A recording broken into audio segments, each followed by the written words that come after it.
రాజన్న సిరిసిల్ల జిల్లాలో సాయంత్రం కాంగ్రెస్ జనజాతర సభ జరగనుంది. సభకు ముఖ్య అతిథిగా సీఎం రేవంత్ రెడ్డి హాజరు కానున్నారు. సీఎంతో పాటు మంత్రి పొన్నం, ప్రభుత్వ విప్ ఆది శ్రీనివాస్, కరీంనగర్ ఎంపీ అభ్యర్థి వెలిచాల రాజేందర్రావు, ఎమ్మెల్యేలు, ముఖ్య నేతలు సభకు హాజరు కానున్నారు. సభ ఏర్పాట్లను పర్యవేక్షిస్తున్నారు సిరిసిల్ల కాంగ్రెస్ ఇన్ఛార్జ్ కేకే మహేందర్ రెడ్డి, ఇతర ముఖ్య నేతలు. సభకు పెద్ద ఎత్తున జనం తరలివస్తారని చెబుతున్నారు హస్తం లీడర్లు.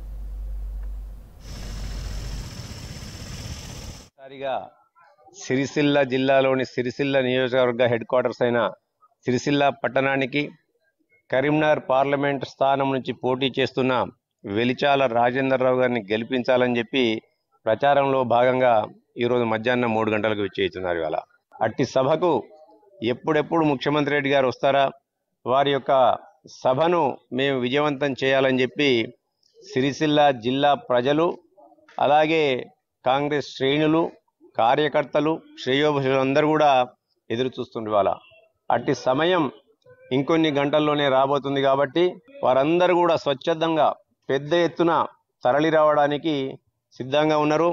ఇది తరలి వచ్చే జనం, తరలించే జనం కాదు ఇది. ఎందుకంటే గౌరవ ముఖ్యమంత్రి రేవంత్ రెడ్డి గారి పైన ప్రజలకు అపారమైన అభిమానం ఉంది. అలా ఆ అభిమానంతోనే ఈ యొక్క 10 సంవత్సరాల దుష్ట పరిపాలనను, ఒక నియంతృత్వ, అప్రజాస్వామిక, అరాచక పరిపాలన, అవినీతిమైన పరిపాలనను రేవంత్ రెడ్డి గారి పైన నమ్మకంతో తెలంగాణ ప్రజలు ఈ గత బీఆర్ఎస్ ప్రభుత్వాన్ని రాజకీయంగా బొందబెట్టడం జరిగింది. అలా